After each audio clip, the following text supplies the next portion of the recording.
Hello friends, आज हम लोग डिस्कस करेंगे इंग्लिश पेडागोजी का एक और chapter maxims of language teaching. इसके पहले हमने डिस्कस किया था 3 chapter, language and acquisition, principles of language teaching और एक लैंग्वेज स्किल्स।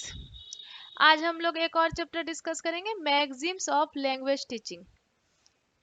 तो आइए शुरू करते हैं। मैगजीम्स का मतलब होता है सूत्र। लैंग्वेज टीचिंग मतलब लैंग्वेज पढ़ाने के भी कुछ सूत्र होते हैं, ठीक है। Maxims of teaching are of universal significance. मतलब यूनिवर्सल मतलब सारे संसार में एक जैसा होता है, ठीक है। मतलब ये जो सूत्र होता है लैंग्वेज पढ़ाने का, ये सार्वभौमिक है, हर जगह के लिए। ऐसा नहीं कि किसी एक जगह के लिए अलग और किसी एक जगह के लिए अलग है। These maxims help the teacher to teach systematically. ये जो मैगजीम्स है ये टीचर को हेल्प करता है सिस्टमैटिकली टीच करने के लिए, कि टीचर अपने स्टूडेंट को सिस्टमैटिकली टीच कर सके, एक सिस्टमैटिक ढंग से पढ़ा सके। उसमें जो है ये मैगजीम हेल्प करता है। कौन कौन से मैगजीम है इसके बारे में आज हम लोग पढ़ेंगे। पहला है नॉन टू अननोन, मतलब ज्ञात से अज्ञात की ओर। जब आप बच्चे को पढ़ाते हैं तो पहले जो है जो चीज वो जानता है शुरुआत आप उससे करिए, उसके बाद वहां से फिर वो जो चीज नहीं जानता है वहां तक ले जाइए। क्योंकि अगर आप सीधा वहां से पढ़ाएंगे जो चीज वो नहीं जानता है तो बच्चे को समझने में दिक्कत होगी। It is based on the fact that A learner is not blank. मतलब यह इस फैक्ट पर आधारित है कि लर्नर जो है, हमारा बच्चा जो है वो ब्लैंक नहीं है। पहले क्या माना जाता था? पहले माना जाता था कि बच्चा जो है वो ब्लैंक स्लेट है, लेकिन अब माना जाता है कि बच्चा ब्लैंक स्लेट नहीं है। वह जब स्कूल आता है तो अपना अनुभव लेकर आता है, भले ही उसका अनुभव कुछ भी हो, लेकिन वह अपना अनुभव लेकर आता है।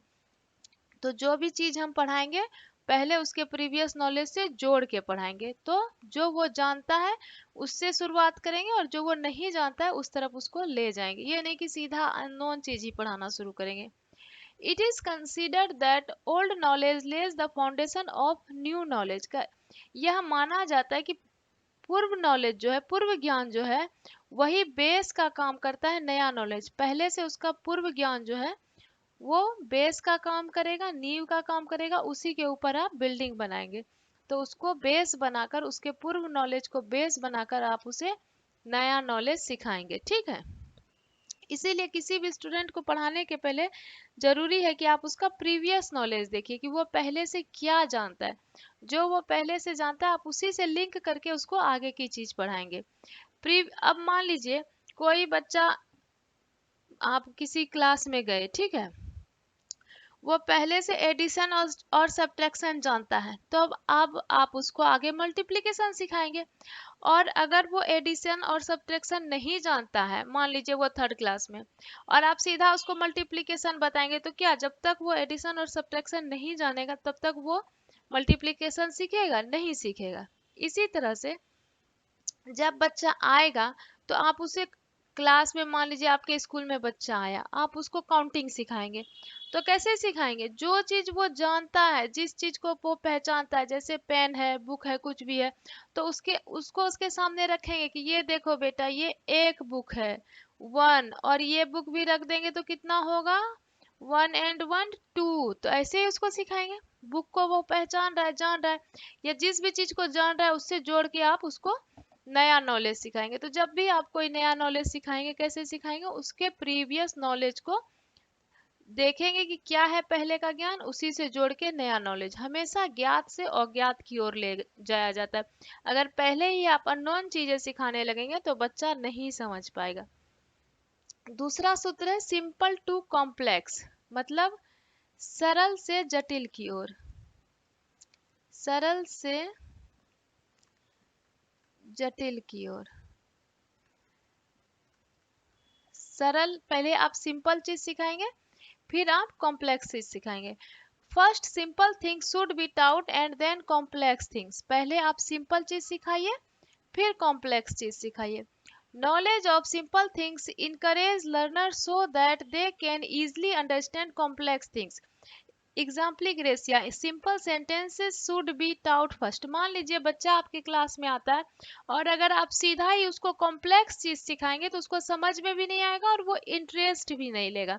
लेकिन जब आप उसको सिंपल चीज सिखाएंगे, पहले सिंपल सेंटेंस सिखाएंगे या कुछ भी पढ़ा रहे हैं तो पहले उसको सिंपल चीज सिखाएंगे, तो वो उसमें इंटरेस्ट भी लेगा और उसको समझ में भी आएगा और धीरे धीरे आप अपना लेवल बढ़ाएंगे। ठीक है, कॉम्प्लेक्स तक सीधे नहीं जाएंगे, पहले बिल्कुल सिंपल सिखाएंगे और धीरे धीरे अपना लेवल बढ़ाएंगे, तभी बच्चे को इंटरेस्ट भी आएगा और वो सीखता चला जाएगा। सीधे जटिल सिखाएंगे, सीधा ही कॉम्प्लेक्स सिखाएंगे तो ना ही बच्चा इंटरेस्ट लेगा और ना ही उसको समझ में आएगा।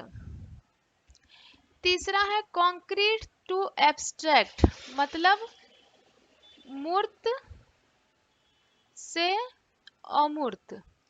मूर्त क्या होता है? जिस चीज को हम, जो हमारे आंखों के सामने होता है, जिसको टच फील कर सकते हैं, उसको कहते हैं मूर्त। और अमूर्त क्या होता है? जिसको हम टच फील नहीं कर सकते, जैसे नंबर। नंबर क्या है? नंबर जो है वो वास्तव में तो अमूर्त है ना, एब्स्ट्रैक्ट है। कहीं पे है नंबर 1 2 3 कहीं दिखता है? नहीं दिखता, उसका बस एक सिंबल है, 1 2 3 ये सिंबल है, लेकिन नंबर तो अमूर्त है। तो हम बच्चे को अमूर्त चीज सिखाने के लिए क्या करते हैं? पहले मूर्त चीज दिखाते हैं। जैसे ये लाइन दिख रहा है, क्या है बेटा? ये कितना लाइन है? 1। ये और मिला देंगे तो 2, ये और मिला देंगे तो 3, ये और मिला देंगे तो 4। ये लाइन उसको दिख रहा है तो इसको वो समझेगा। सीधा 1 2 3 4 वो नहीं समझेगा। या फिर उसको बुलाएंगे, कुछ पेन लेकर दिखाएंगे या कुछ लेकर दिखाएंगे, ये देखो एक पेन है, एक और पेन दे रखेंगे तो 2 हो गया, 3 हो गया, 4। अब इससे 2 पेन अपने दोस्त को दे दो तो कितना बच गया? 2 पेन बच गया। इस तरह से उसको ठोस चीज, जिस चीज को वो छू सकता है, फील कर सकता है, कंक्रीट चीज के सहारे उसको हम लोग सब चीज सिखाते हैं। जब वो बड़ा हो जाएगा, 11 साल से बड़ा, क्योंकि पियाजे भी कहता है 11 साल से बड़े बच्चे को आप एब्स्ट्रैक्ट चीज सिखाइए। जब वो बड़ा हो जाएगा तब आप उसको एब्स्ट्रैक्ट सिखाइए, छोटे बच्चे को आप कंक्रीट चीजों के थ्रू पढ़ाइए। ठीक है। Analysis to synthesis. एनालिसिस क्या होता है? एनालिसिस विश्लेषण और सिंथेसिस संश्लेषण। ठीक है, विश्लेषण, अब स्पेलिंग अभी मुझे हिंदी में याद नहीं है। एनालिसिस होता है विश्लेषण और सिंथेसिस होता है संश्लेषण। विश्लेषण क्या होता है? एनालिसिस चीजों को तोड़ कर देखना, चीजों को तोड़ कर देखना। ठीक है, कोई भी आपके सामने प्रॉब्लम आया है तो आप उसको छोटे छोटे भागों में बांट कर उस प्रॉब्लम को देखेंगे। ठीक है, और सिंथेसिस, पहले आप एनालिसिस करते हैं, बाद में सिंथेसिस। सिंथेसिस क्या होता है? बाद में जोड़ कर देखना, जोड़कर। तो पहले क्या करेंगे? आप किसी भी प्रॉब्लम को टुकड़ों में तोड़ेंगे और टुकड़ों में तोड़ के देखेंगे, अब बाद में जो है उसको कंबाइंड करेंगे, जोड़ के देखेंगे। ठीक है, तो इसको एनालिसिस टू सिंथेसिस को समझते हैं।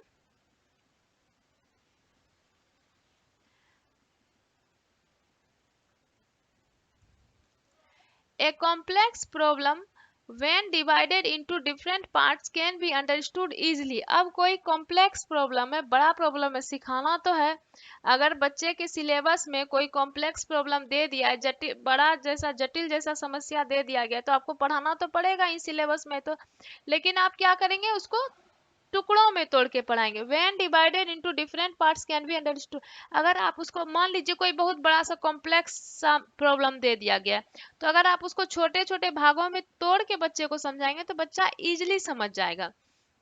We teach different parts of a sentence and then the learner is able to understand the synthesis of sentence।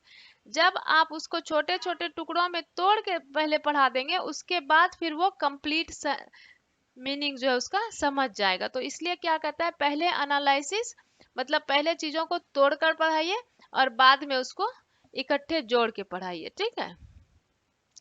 Induction to deduction. Induction कहते हैं आगमन विधि और डिडक्शन कहते हैं निगमन विधि। तो आगमन और निगमन में क्या अंतर है? आगमन और निगमन में क्या अंतर है? आगमन जो होता है, पहले यहाँ पे बताते हैं आपको इंडक्शन क्या होता है। छोटे क्लास के बच्चों को पहले इंडक्शन पढ़ाया जाता है, बड़े क्लास के बच्चों को सीधा डिडक्शन पढ़ाया जाता है। एग्जाम्पल से रूल, एग्जाम्पल से रूल, ठीक है। इंडक्शन होता है एग्जाम्पल से रूल, मतलब कि पहले आप उसको सिखाएंगे, कहेंगे चलो बच्चों सब अपना अपना नाम लिखो बोर्ड पे, राम, सीता, मोहन, सब लिख दिया। तुम लोग तुम लोग कहाँ कहाँ से हो, कहाँ कहाँ रहते हो, अपना अपना घर लिखो, कोई पटना, ठीक है, कोई दिल्ली, जो जहाँ रहता है उसने लिख दिया। अब चलो मोहन कहीं भी, मान लो असम से है, कहीं से भी हो सकता है, सब अपना अपना नाम लिखा। तो इस तरह से सारा चीज पहले लिखवा लेंगे। उसके बाद कहेंगे आज तुमने क्या क्या खाया, या तुम्हें कौन सा रंग पसंद है, या कुछ भी हम लोग लिखवा सकते हैं। तो ये जो चीज हम लिखवा लेंगे पहले बोर्ड पर, उसके बाद हम कहेंगे कि देखो बेटा ये जितना नेमिंग वर्ड है ना, नेमिंग वर्ड चाहे वो शहर का नाम हो, इंसान का नाम हो, या फिर रंग का नाम हो, इमोशन का नाम हो, भाव का नाम हो, नाम जितना भी है, नेमिंग वर्ड जितना भी है, किसी भी चीज का नाम हो सकता है, वो जगह का नाम हो सकता है, भाव इमोशन का नाम हो सकता है, इंसान का नाम हो सकता है, जो भी नेमिंग वर्ड है उसको हम लोग कहते हैं नाउन, यानी कि संज्ञा। तो ये क्या हो गया पढ़ाने का तरीका, ये हो गया इंडक्शन, मतलब आगमन विधि, ठीक है। अब हम समझेंगे निगमन विधि। निगमन विधि कैसे पढ़ाते हैं।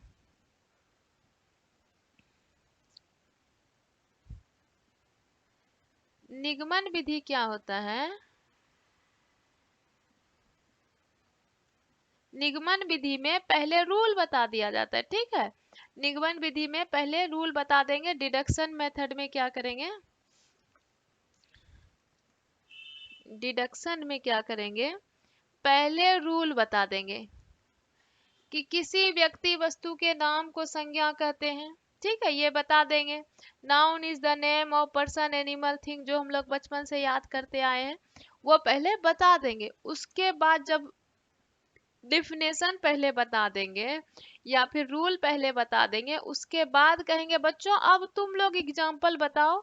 तो कोई राम और कोई सीता और कोई मोहन बता रहा है, तो ये जब पहले रूल बता दिया जाएगा, रूल बता दिया जाएगा, फिर एग्जाम्पल की तरफ जाया जाएगा, तो ये हो गया डिडक्शन, रूल से एग्जाम्पल की ओर, ठीक है, रूल से एग्जाम्पल की ओर। तो ये अब आपको पता चल गया, रूल से एग्जाम्पल की ओर होता है डिडक्शन, और एग्जाम्पल से रूल की ओर होता है इंडक्शन। तो पहले इंडक्शन मेथड से पढ़ाया जाता है छोटे बच्चों को, बाद में डिडक्शन मेथड से पढ़ाया जाता है। In induction few examples are given and then a conclusion is drawn, पहले एग्जाम्पल दिया जाता है फिर रूल की तरफ जाया जाता है। First of all a rule is made to known then examples are given. अब इस डिडक्शन में क्या होगा, पहले रूल बताएगा फिर एग्जाम्पल दिया जाएगा। Teaching should be proceed from induction to deduction, तो बच्चों को पहले इंडक्शन मेथड से पढ़ाना चाहिए फिर डिडक्शन मेथड से पढ़ाना चाहिए। Whole to part, first the whole lesson should be taught and then its parts should be analyzed and studied intensively. इसके पहले हमने पढ़ा था एनालिसिस टू सिंथेसिस, वो भी एक तरीका है कि पहले आप टुकड़ों में बांट कर पढ़े फिर चीजों को जोड़ दीजिए। एक तरीका है whole to part. Whole to part क्या है, पहले आप आए क्लास में और कंप्लीट में शॉर्ट में एक स्टोरी सुना दिए, उसके बाद फिर पूरे चैप्टर को तोड़ तोड़ के पढ़ाएं। जैसे एक एग्जाम्पल बताते हैं, एक एग्जाम्पल हम लोग बताते हैं कि हम लोग मान लीजिए बचपन बच्चे के क्लास में हम लोग पढ़ा रहे हैं 1857 की क्रांति।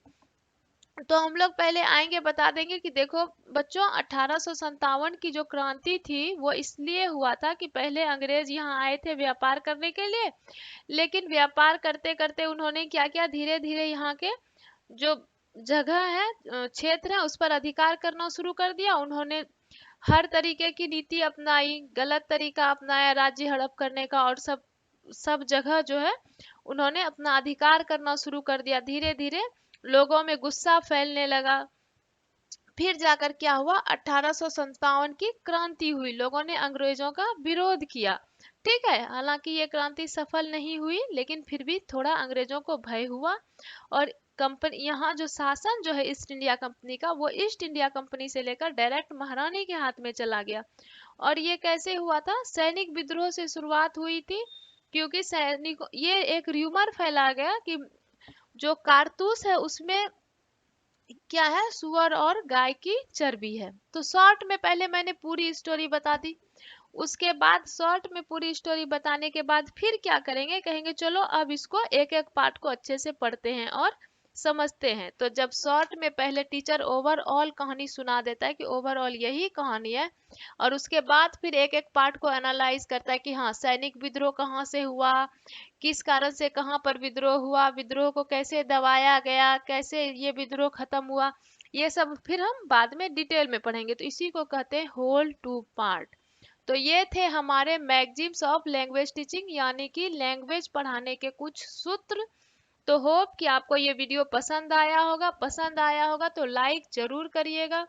लाइक करने के बाद अपने फ्रेंड्स के साथ शेयर करिएगा, और अगर अभी तक चैनल को सब्सक्राइब नहीं किया है तो सब्सक्राइब कर लीजिएगा। 4 चैप्टर हमारे खत्म हो गए हैं और 5 चैप्टर बाकी है। ठीक है, मिलते हैं फिर नेक्स्ट वीडियो में। और इंग्लिश खत्म होने के बाद हम लोग हिंदी करेंगे। ठीक है, तो मिलते हैं नेक्स्ट वीडियो में, तब तक के लिए बाय।